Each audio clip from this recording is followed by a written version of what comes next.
Welcome to Success Story. I'm your host, Scott Clary. The Success Story podcast is part of the HubSpot podcast network. They have great podcasts you should go listen to, but they also have great technology that can help your business. The big reason why more than 300 of last year's unicorn startups use HubSpot is because there is no other software that keeps you better connected with your teams and your customers so you can crush all your business, sales, revenue, marketing goals. The new HubSpot Sales Hub brings you that power of an easy-to-use platform designed for today's top entrepreneurs, today's top sales teams. With 360-degree deal management and real-time reporting, you get accurate windows into every inch of your business. And with AI-powered tools like their new ChatSpot, you'll have a dedicated assistant that knows your business inside and out. ChatSpot enables your team with one-stop access to a ton of time-saving functions like pulling data, tracking calls, managing leads, scheduling emails. So trade cold calls for warm leads, because when it comes to scaling sales, your software should be smart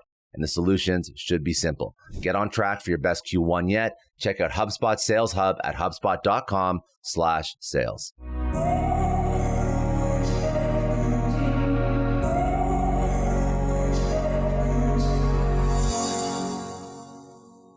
One of the biggest defining moments for me was growing up in Australia. I reached a point in my early 20s at the age of about 22 where I realized that all of these decisions that I was making in my life were on autopilot, and it was very much the antithesis of the think and grow rich mentality. I was thinking and growing poor in everything that I was doing. I didn't care who I was hanging around. I didn't care what food I was eating. I didn't care about what conversations I was having. I wasn't reading books or doing any of those things. I had no real positive intention for my life. And the one thing that had shadowed me for about 7 years before that, like up until that point, was this debilitating anxiety disorder. Anyone who's been through anxiety knows how crippling it can be. And it reached a point where I basically had a complete breakdown, and I looked at myself in the mirror and just said, I can't live like this anymore.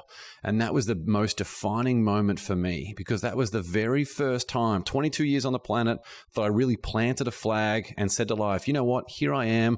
Come and get me. Nothing is going to knock me off course.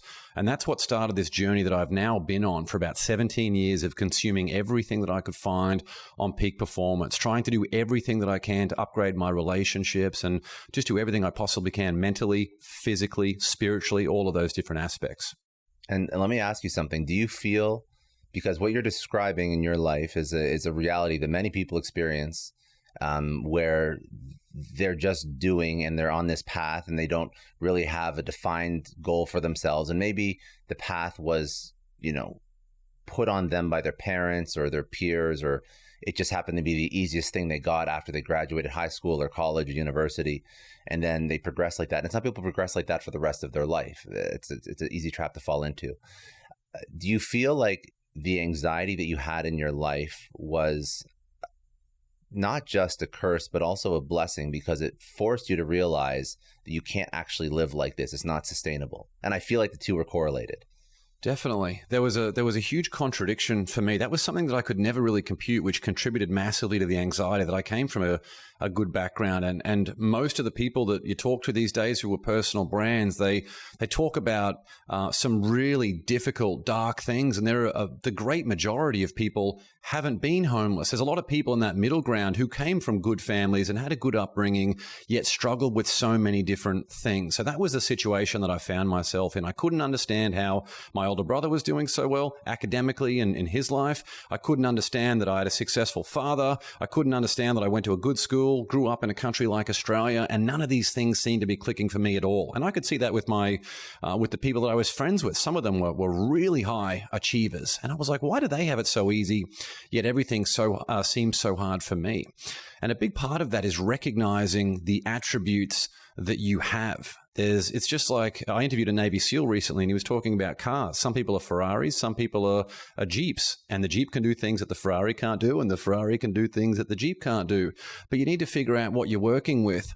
And when you're ready to follow that path, that's when the world can really start opening up for you. And where that changed for me was that focus on continual education at the same time as relationships. Those two elements, which of course thrust me out of my comfort zone on a very consistent basis, led to this trajectory, which of course wasn't straight up. It was a bit like a stock market graph, that things were getting a lot better over time.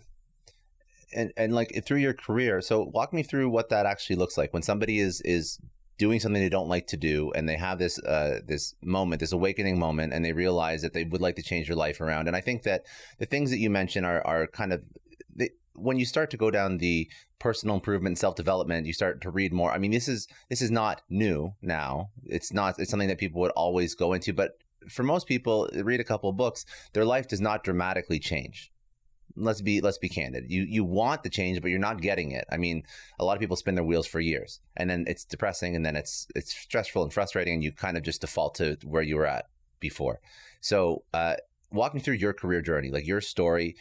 What did this evolution look like? Because I think that there was probably stages to this as well. I read, you were not always an author, speaker, podcaster. You had career milestones that you hit, but then there was also, so I think there was success there. Then there was also something that was not maybe fulfilled in that financial success, because you had massive, like in terms of like revenue and building a business. I think you had some, what was it? Managing 2 billion AUM or something. Like, that's incredible. A lot of people would love to be in that position, right? So they're looking at, and I think that was probably a little bit later on in your life as well. So that was a point where I just felt like that was the path that I should be on. A bit like what you said about some people, they find themselves doing a university degree. Or I had lunch with a friend today, and she was talking about how a lot of the neurosurgeons they work with, they just ended up on that path because they happened to be smart, and that was the path that they found themselves in, rather than having intent around that. What I really did was I sort of cut the invisible strings that were holding me back. And I think most people read a book and it never changes for them, is because they've got these invisible strings that link them to the excuses they have. So the stories that they tell themselves are the reasons why they shouldn't do something. Why shouldn't we do this? Why shouldn't I do that? And it's fear that holds them back. It's the short-term fear, rather than worrying over the long-term about, like, the thing that I worry about the most is I don't want to be in the same place in 6 months' time, in 5 years' time, in 10 years' time. I want to see how far I can push it in terms of realizing this potential from this one extraordinary life that I have. And that's what encourages me to get out of my comfort zone. So at the age of 28, I reached a point where I just said, look, I'm just done with financial services. I enjoyed it, but the challenge for me was time. I didn't feel like I was growing mentally. I didn't feel like my network was expanding particularly well, and I wanted to challenge myself in an entirely new sphere. So I moved from Brisbane, Australia, over to do an MBA that was 9 months in Boston and 3 months in Shanghai and China. So a really weird blend of cultures there. You went full in. Like, there was like nothing. It was like comfort and things were just sort of, steady on course. Everything was sort of going the way that it's always going. And then all of a sudden you're just like, you push yourself into this massive 180 of your whole life changes, right? Exactly. And that was where I was exposed to, for the first time, entrepreneurs, people who were my age and younger, who were coming up with business concepts. They were raising money. They were getting out there and standing there at a booth at an event and talking to strangers. And I thought, wow, the balls on these people to be able to do that. Like, how cool is that? And I naturally gravitated toward those people who had their own business. It's just something that I love to talk about, because these people, just like the opposite of who we spoke about earlier, these people live with purpose because they knew exactly what solution they were bringing to the world. They were living with intent because they had a clear business plan and knew what step they needed to take next. So I just loved the confidence of those people. And that's when I got involved in a whole bunch of different businesses. And now I've launched products and companies in just about every industry that you can think of. I was even involved in being the executive producer of a movie about Think and Grow Rich, the best-selling self-help book of all time, with zero experience in the entertainment world at all, apart from the fact that I loved watching movies at the time. And it was so weird for me that I could end up in LA, this kid from Brisbane, Australia, I barely knew anyone in America, how quickly that all sort of opened up. But I was only on that path. And the work that I do today is all about helping people win the day, because I reached a point recently where I said to myself, having 2 young kids helps you prioritize what's most important in your life. And I said to myself, my next career move, I want it to be something that I do for the rest of my life. I'm done chopping and changing. I just want to do the one thing forever, because I'm really interested to think about the harnessing and the concentration of one direction. How effective could that be? And I started to look at some of the traction that I was getting on social media and different platforms like TikTok when I went all in on that win the day message. But I could only get to that point. And I'm 39 years old now. I'm about to turn 40. I could only get to that point through getting out of my comfort zone and trying my hand at all of these different things. And I realized now, it's a bit like the Steve Jobs quote when he says, you can never connect the dots looking forward. You can only connect them looking back.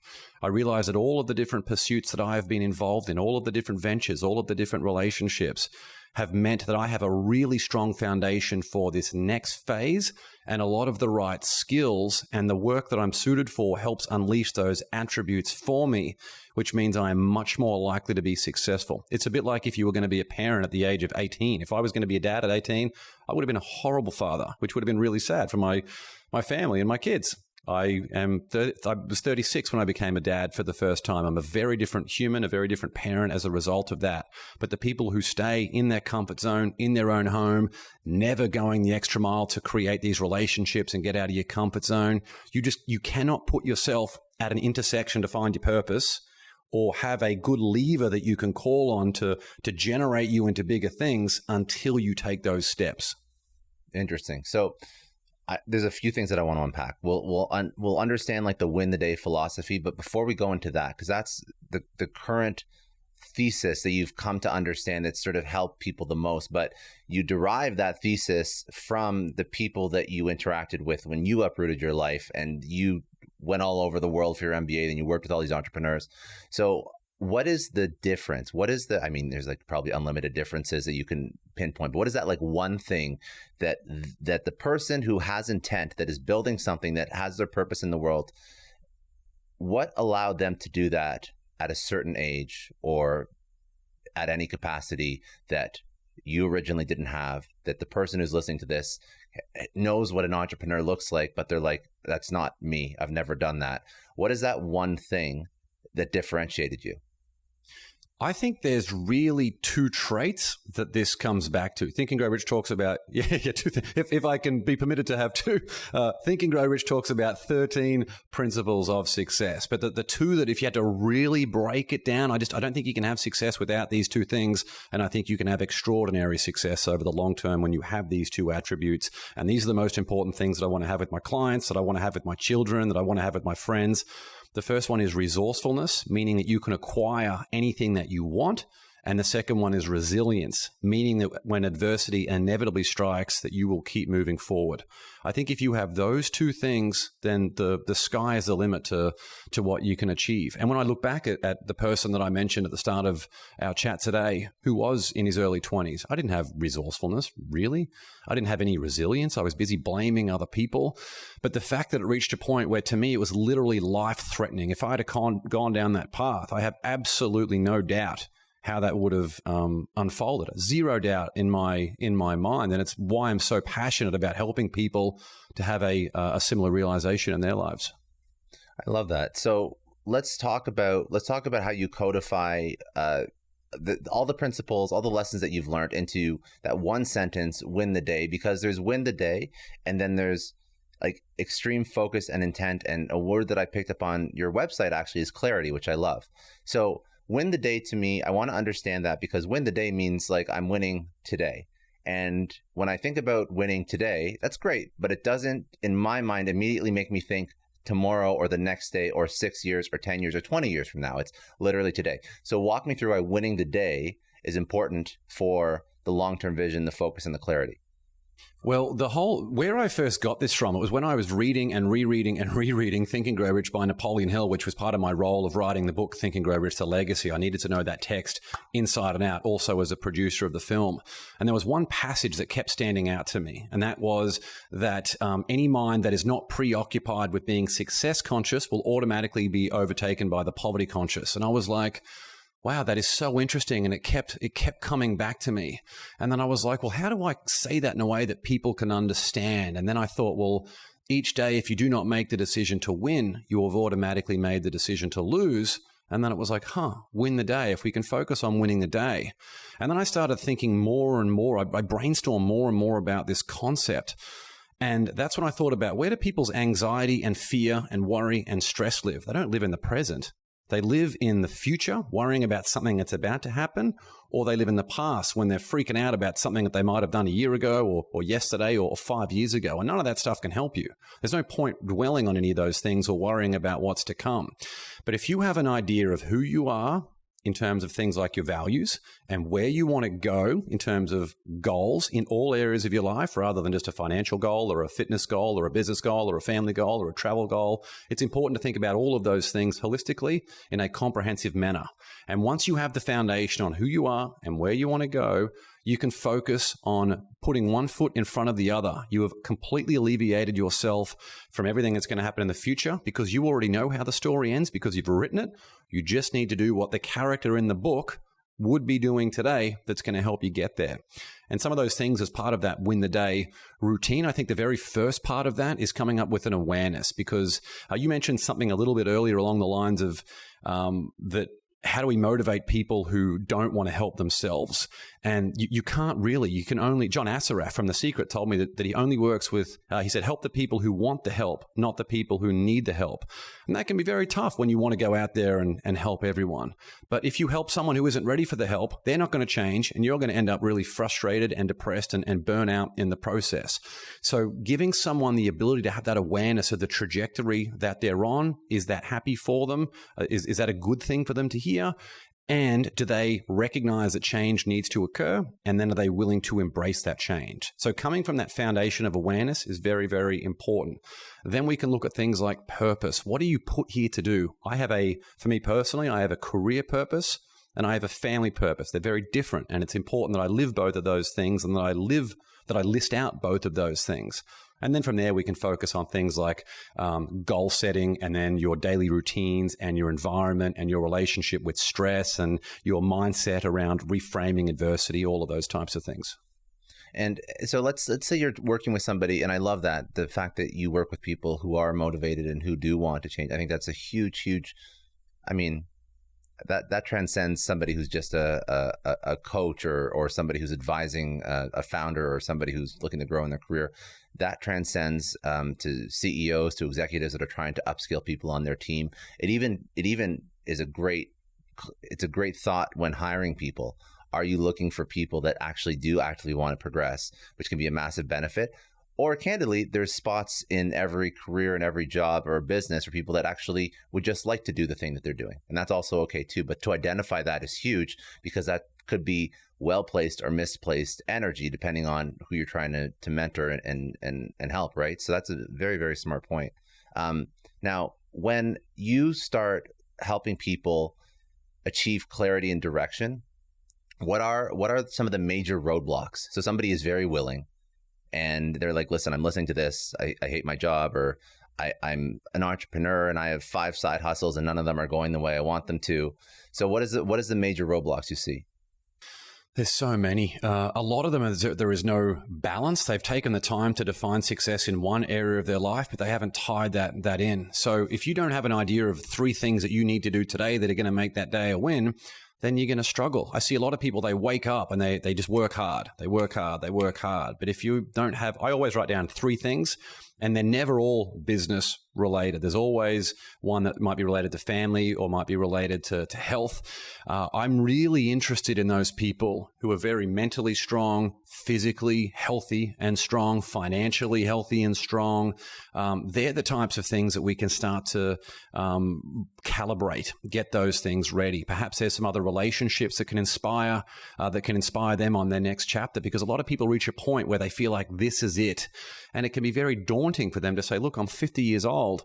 I might have $10 million in the bank, but I'm not happy day to day. So what needs to happen? Well, that's when we move away from money and we can focus on, first of all, restoring balance and getting clear again on who they are and where they want to go. And then we focus on impact. Like, how do you want your children to think about you? And how do you want to turn up each day? Like, when you wake up in the morning and you just take a moment to think about, who is Scott and how does he go through the day? What are the standards that you're willing to uphold? What food are you putting into your body? What conversations are you initiating? Where are you allocating your time? Once you can start to bring all of those things in together, that's when you can give someone very much a renewed passion. And sometimes it means they need to say farewell to the certain phase of life that they're in. They might have a business that could have served its point. It's like it just died. It just led to like a natural conclusion. And that's fine, that the business can move on with some people who have the excitement, and you can move on to doing something that frees you up mentally. It creates all that space for you which in that time of having 6 months for like a mental reset and allowing your intellectual curiosity to go to wherever it needs to be, that's a lot of the times that I've found with clients and really highly successful entrepreneurs, they had that time off to figure out their next move. And the next move is something they went all in on. And it was generally something that they were really excited to do after the day was done. An example of that is a guy called Michael Fox, who created, a good friend of mine, he created the world's first female custom shoe company. So you could go onto Shoes of Prey. If you were a woman and you'd order whatever shoes you want, completely custom made for you, and they would send them out to you a week or two later. But he realized that he wasn't coming home from work. He didn't want to read magazines and articles about women's shoes. So eventually, after that business that had raised more than $30 million and partnered with companies like Nordstrom, had some really high-profile investors, he took 6 months off. And then his next venture is called Fable Food Co., which is doing massive things now, all to achieve his mission of ending industrial agriculture. Very different than that business that he was in, but he is on a huge trajectory with this thing, and he actually really loves to do it, which never would have happened if he didn't give himself that 6 months off. I just want to take a quick second and tell you about one more podcast you have to check out if you're a fan of Success Story. It's Sales Evangelist, hosted by Donald Kelly, brought to you by the HubSpot Podcast Network.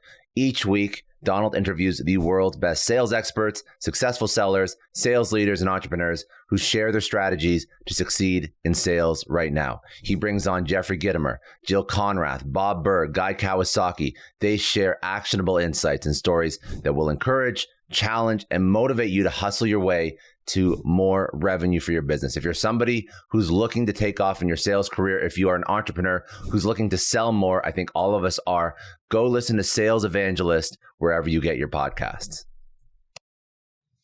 But you know how hard this is. Like we're talking about, how hard this is. I'm like, I can point out 5 instances in my own life where I'm actively not listening to your advice, even though I know I should be, because you're in something and you're building it and it's not going horrible, but it's not going great, and you have to know when to retire that thing. I think, the saying, like, take it behind the shed and shoot it. Like you gotta eventually get rid of it. So how do you help somebody find out when that time is? What is the amount of time? What's the percentage of growth? Is it 2 years and it's profitable, or it's 3 years and not profitable, or it's, what is that metric? Well, it really depends. If anyone who wants to figure out the way to unclutter their mind, you don't need to talk to me. Go and grab a book called The Untethered Soul by Michael Singer. It's a fantastic book, and it will tell you some of the things that you can do. Because if you're making big decisions based on some of these negative emotions, it can be really tough. And that's sadly when most people make their decisions. Just like you look at the stock market, it's driven by fear and greed. That's what a lot of people's lives run on. So I think there's also some other things that you can do, like assemble a group of people that you really trust, egos left at the door, and you say, look, I'm just entering this next phase of my life where I feel like this is not it. And sometimes if you can place a question into your conscious, your brain has no choice but to answer it. I had something that happened to me last year where I was lying in bed. Question just popped in my head and said, is this your path for a business that I had? And the answer, before I could even process it consciously, said no. So I had the question and the answer because I had started to create a little bit of space, and I had that. It was very much like a spiritual contradiction. I think we all have this intuition that just gets slowly dulled over time with the more stimulus and exposure we get to different things. But when we can start to quieten that, or it reaches a point where we're very stressed and we're like, wow, is this it? Is this really something that I want to do for the rest of my life? That's when we can just try and get in tune, try and connect with the frequency of those answers. And if you can do that, then you're going to make moves, then you're going to make decisions very, very quickly. Dr. Joe Dispenza talks a lot about how you can connect with that frequency of your best self in your most optimal state, that future you. If you can do that, think about when you had a vision for your life and who you were. Like, picture that in your absolute best life, 10 years in the future. Connect with that frequency. Write down what that person would be doing today. What would they be wearing? What would they be studying? If you can start to do some of those things, and all of a sudden your intuition is going to be freed up, you can create a little bit of space through that. Get a board of advisors to help you. I'm not talking about with your company. I'm talking about friends of yours who you really trust, that you're not afraid to share these feelings with. Yeah, absolutely. Yeah. And then you can get that done. Because that exercise in and of itself is I don't want people to see it as a contradiction to clarity, because there has to be room for slight ambiguity and openness to new things while maintaining clarity and direction on the things that are moving the needle. And it's like the yin and the yang. It's the balance of both things that is, I think, like a healthy, holistic, full, complete person. And to your point, that's where all in on one thing is actually, that's not the lesson here. It's not the lesson. So clarity and focus and blinders on for the rest of your life. That is not, I mean, that will get you somewhere, but that's still not the end result that you're looking for as to who you are as a person. Yeah. 100%. I mean, it's really interesting to think about this as you go through sort of different stages of life. Like as someone now who has 2 kids, I've got a daughter who's 3. I've got a son who's 1. I have a clearer business direction than ever. I have a clearer life direction than ever. I also have less time than I've ever had before as a result of some of these things. And what that has created, a bit like with the life purpose that I mentioned and my career purpose, and now being time poor, it means that I have the ultimate filtering mechanism that I've never really had in my life so much in terms of any action that I want to take or something that's going to require my time and my energy. If it is not 100% related to achieving my professional mission or my personal mission, I'm just not going to do it. And that's when you can start attracting the right people into your life. I genuinely believe that the universe will give you the right signs if you can start just to open up some of your mind and get access to that intuition and trust it a little bit more. And a lot of this has to do with self-reflection, self-awareness. I'm curious if you have, because obviously this is something that's very personal to you, and you've built this framework, and it's like obviously helped you a lot, something that you probably deploy for a lot of the people you work with as well. So if somebody's listening to this and they have 0 time set aside for self-reflection and awareness, what is something simple that they can start to do without taking 6 months off? Because that's not doable for a lot of people, right? So what's something Absolutely. like a day-to-day? Yeah, we'd all love 6 months off. Yeah, I totally get it. I would download something called the Day One app. It's just a mobile app. And in the morning, first thing in the morning, or not necessarily first thing, but before you start your work mode, go outside, sit in the sunshine. That's the time to go and grab a coffee. Maybe it's 90 minutes after you wake up. It's generally almost exactly 90 minutes for me. I sit in the sunshine and I open that journal and I have a template. And the very first thing is to think about what's the recap of the last 24 hours. And what that's doing is it's helping me understand how have I spent my time, how have I allocated my energy, and what interesting things have I done, as well as what milestones are there for me and my family. And if this is a daily journal, once you've done it for longer than a year, you can start to see a recap from the previous year. It's amazing. I love doing the journal, but once you get more than a year, I'm like, wow, this is incredible. And I've done about 560 consecutive days now of this journal. So that's the first thing is the recap. Then it's the 3 things that are going to make today a win. That's really interesting. And then you write down your intention, like how you're going to carry yourself for that day. And then you write down a lesson. What's a lesson that you have for the last 24 hours? You don't need to write down something every day. It's something that I would probably include a lesson about 50% of the time. And when you do that, like it's really interesting to just take these things out of your head, because we know that the brain plays tricks on us and it's very easy to forget these important things and get stuck back in the business as usual mode. When you start to do that, all of a sudden, you have this great foundation in terms of what happened in the last 24 hours and how am I spending my time. You you easily know what 3 things that are going to move your entire life and your business forward today. You already know how you're going to carry yourself. It dictates the standards, body language, all of those different things. And you have a lesson, something that you're using to turn yourself into someone in an improved, more effective version of you that you can execute better on that day. And when you start doing those things, it's incredible. So that would be it for me. It could take you 5 minutes. It could even take you 3 minutes if you want. For me, it takes about 10 minutes to do that morning journal, and it's truly life-changing. It's a free app. It's a paid version if you want to go and have it backed up, which I do because you can upload photos, and it's nice to have those memories. But I would highly recommend it, the Day One app.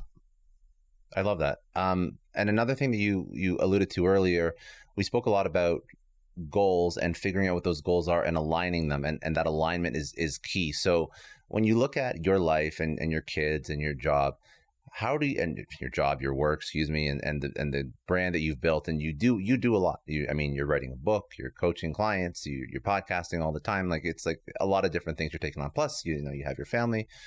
So you have all these different things that you're building out. But obviously, there's goals for each one of them that align with your future self that you sort of thought through.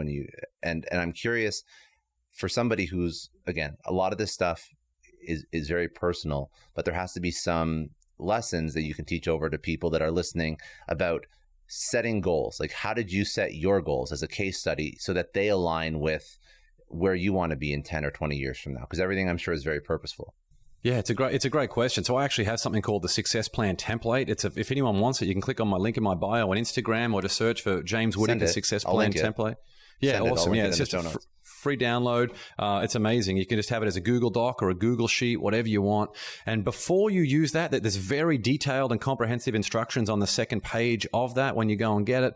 But what I do is I actually use the Notes app on my iPhone. And just anytime I think about something that I want to experience or a goal that I have, I just write it down there. So it's a bit like a freestyle thing, because I find that when you force yourself, like you're sitting down in front of something, it can be very difficult to try and force that. Often these goals and experiences that you want to have happen when you're like in the shower and you've just started washing your hair and you're like, damn it, I got to go and write this down. So that's why I like having a phone, something where you can document that. And then at least once a year, that's a time when you allocate a couple of hours just to sit down and go through the Success Plan Template, where the first thing you do is you write down your purpose or your purposes, and then you write down what your values are, and it's very simple to do that.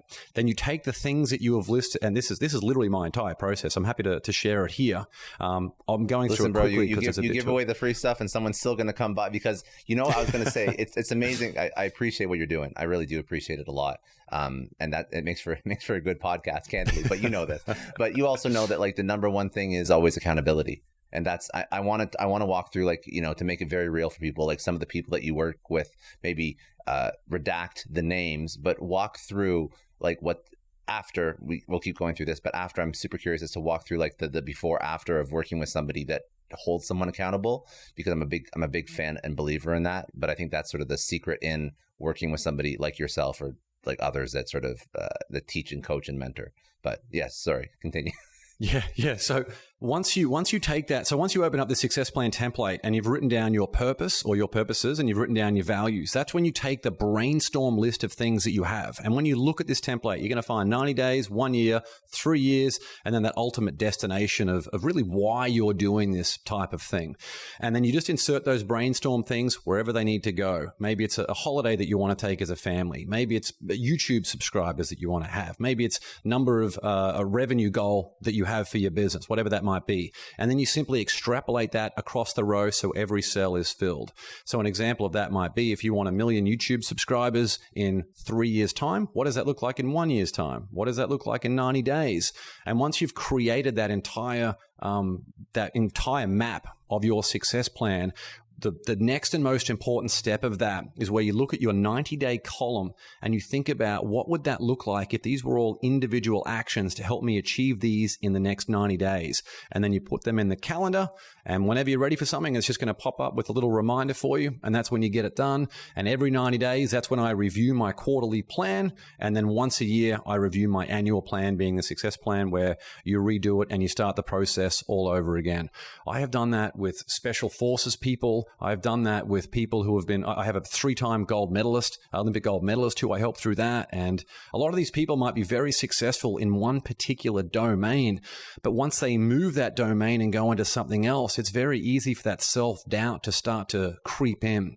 So what we do when we go through a process like that success plan template is we move away from the motivation, because motivation can actually put you in the wrong direction if you're going all this energy and running very hard in the wrong direction. And we focus on process. What's the process where we don't need to worry so much about evaluating our self-worth in the present? We know the reps that we're going to take today and this week that eventually are going to compile to those 90-day goals, which will achieve our 1-year goals, which will achieve our 3-year goals, which will make all of those things come true.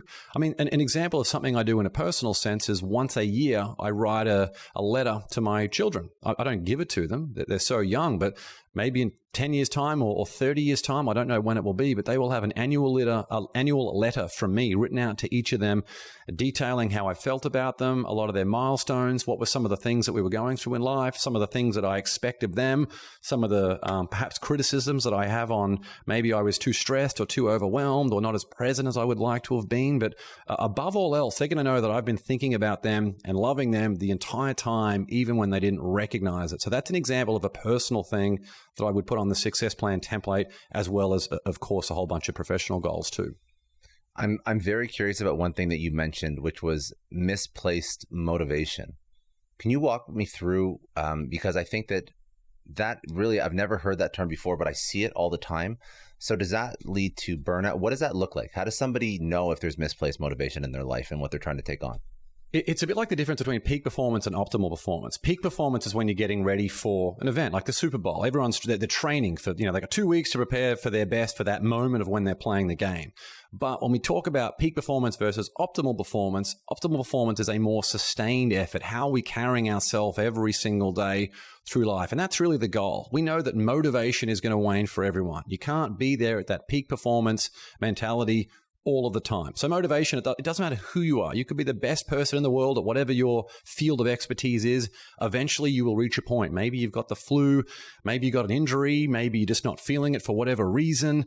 Life knocks you off course in some capacity. Motivation will inevitably go for everyone. But if you've trained yourself through the routine, through the process of getting up and doing those things, which, to be frank, that's something that the special forces operators do unbelievably well. They just wake up and they don't. I asked one recently, do you consciously focus on winning the day, or have you been doing that so long now that it happens automatically? And it happens automatically for them. But the parts they struggle with, they're very good at shooting and clearing rooms and strapping bombs to ships and all those types of things. But when they're entering a business domain, doing those reps, if you don't know what reps to do, then it can be very, very hard. But that's why you got to find the right mentors, the right people to help you get to where you need to be. Help them, let them help you create that process and know what those reps are. And then you follow it. It's a bit like a cold shower. That's a rep that I do every morning. I don't really want to think about it anymore. I just step into the cold shower. It just makes me feel so good for the entire day. I love it. It's part of my process. I don't need to be motivated to do that. In fact, the times when I feel low on motivation, I leave the shower feeling motivated, which is great. Do you feel as though when you we've spoken about balance a lot, but what goals do you feel would be too ambitious? So I'm trying to bring a contrarian perspective to this conversation. What goals do you think would be too ambitious, where you feel as though you can no longer maintain a balance across areas of your life? What are the things that people should be cautious of when setting their sights on? Is there a level of entrepreneurship, of building? I see high divorce rates with CEOs of large companies and executives, the second, the third wife. I've heard this quite often. So it's not a put that on your success plan. I want to have 5 wives by the end of 2030. So what is that level? What is that thing that we should be cautious of when we're trying to achieve? Or is that a fallacy? Is that because the person hasn't set up those systems and processes along the journey that yields a high negative output in other areas of your life? The number one thing to think about is making sure that your goals are emotionally charged. If there's no emotion, like if you actually don't care about achieving the goal, that's it. Why is it there? The one thing that I didn't mention that I should have mentioned earlier about that success plan template process is at the very end, you go through and you remove any one of those goals that is not related to your values or your purpose, because you're doing things that just really aren't aligned with who you are. Having those things written down makes it very, very clear for you to figure out what pursuits and what actions you need to take and be involved in. So something that's not emotionally charged for you. I had a client who said, I want to have $1 million in the bank. And I said, why? And he said, I don't know. And I'm like, well, it's not really, you're not going to be, I spoke about resourceful and resilience. You're not going to be very resourceful to go and acquire that if you don't really care about it. You're not going to be very resilient if 3 days into the journey, you're like, oh, something knocks you off course and you don't care about it anyway, so you don't keep moving forward. But what if your mother died from disease and you wanted to have that $1 million that you could use to raise money to help find a cure for that disease? Very, very, very different story. So I think being emotionally charged would be the most important thing for people to remember. With any goal that you're creating, make sure it's something you actually care about. And that's when it actually aligns, and that's when you see less negative on on the other areas of your life, because you know that those goals that you're trying to achieve they're in sync with who you are as a person, regardless of whether or not they're the same as the next person. Like that's when you're happy. That's when you're complete. Yeah, I love that for sure. I really like that a lot. I think.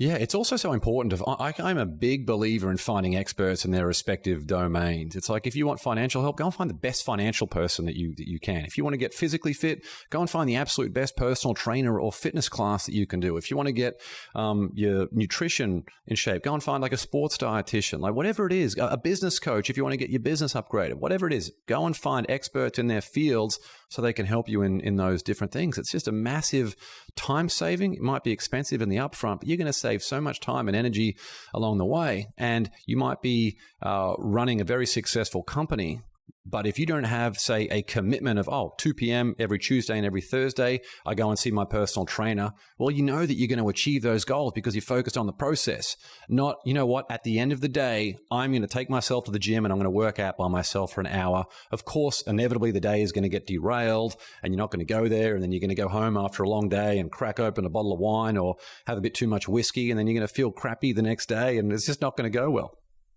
I'm curious about what a successful coaching client relationship looks like. So if somebody is listening to this, they're no doubt, if they've built anything or they've tried to develop themselves in any capacity, they've no doubt been inundated with individuals that are trying to mentor them, coach them. They've heard about mentorship. They've heard about coaches. It's such a crowded space, and nobody knows what they actually need, and nobody knows, should I be looking for a mentor so I can grab a cup of coffee, or should I be working with somebody on retainer, and how do I actually work with them, and how are they the most effective to actually impact my life? It's very confusing for a lot of people because there's just so much. So what does a successful relationship look like? How do you as somebody who helps a lot of people, how do you quantify success? What is not a great relationship look like? What is your role in the life cycle of an entrepreneur, somebody looking to upskill themselves? I want to find someone who has, if I'm looking to hire a coach personally, which I do, I'm walking the walk of all these different things. I certainly don't know everything. So I want to find someone who has the success that I want. And I want to pay them to tell me exactly what I should do. I don't have the time to be able to think about all these things myself. Just tell me what I need to do. But if I can't find anything out there about all of these things that you claim on your website, who you are, you might have sent a rocket to Mars. If that doesn't exist anywhere else apart from your website, then I'm probably going to doubt the fact that you actually did that. So I think finding someone that that you can tell, perhaps through a mutual connection or some other type of authority piece that you have in your network, who is someone that has the results that you want? That's the first thing. The second one is making sure that they're more interested in your transformation than the transaction. I see way too many people here. They're just focused on getting the transaction, and then they want to keep your money if something bad happens. So I think making sure someone like Alex Hormozi in his book, $100 Million Offers, talks about a lot of ways that you can de-risk things like that to make people feel more comfortable. So I think that's really important. And I think the final one will be just like you would be hiring someone for your team. Just go and have a conversation with these people, ideally on video so you can see their body language. Just get a feel. What are they like? Are they asking questions? Because the best person to help you is going to be someone who asks question after question after question after question, and only then, when you're ready for it and they have a very clear overview of your situation and what you need, will they present a solution to help you. And if they can't help you, they should tell you that straight up. If you look at someone like a Tony Robbins when he's giving a seminar, he's very good at asking question after question after question. The people who give advice before they don't have any background of someone's situation, they're the ones that you got to keep an eye out for, and they're the ones who I just don't trust when it comes to finding experts to help me. I love that. Okay. Before we close this out, I just wanted to give you the floor. So any last lessons or insights that you want to leave the audience with that we didn't go into? The biggest one I think you just need to focus on is that each day, if you do not make the decision to win, you've automatically made the decision to lose. That's it. When you wake up, just say, look, this day is here to be won or lost. What am I going to do? What am I going to do about it? And that's when you say, yes, I'm going to win. And then the next bit of that, you have to prove it. How are you going to prove to yourself that you've turned up to win? That's for me where I do the cold shower, because I want to prove that I'm here to win the day by doing something hard, and it establishes momentum that leads through for the rest of your day. You don't need to take a cold shower, but find something that you're very resistant to do or that's very uncomfortable for you.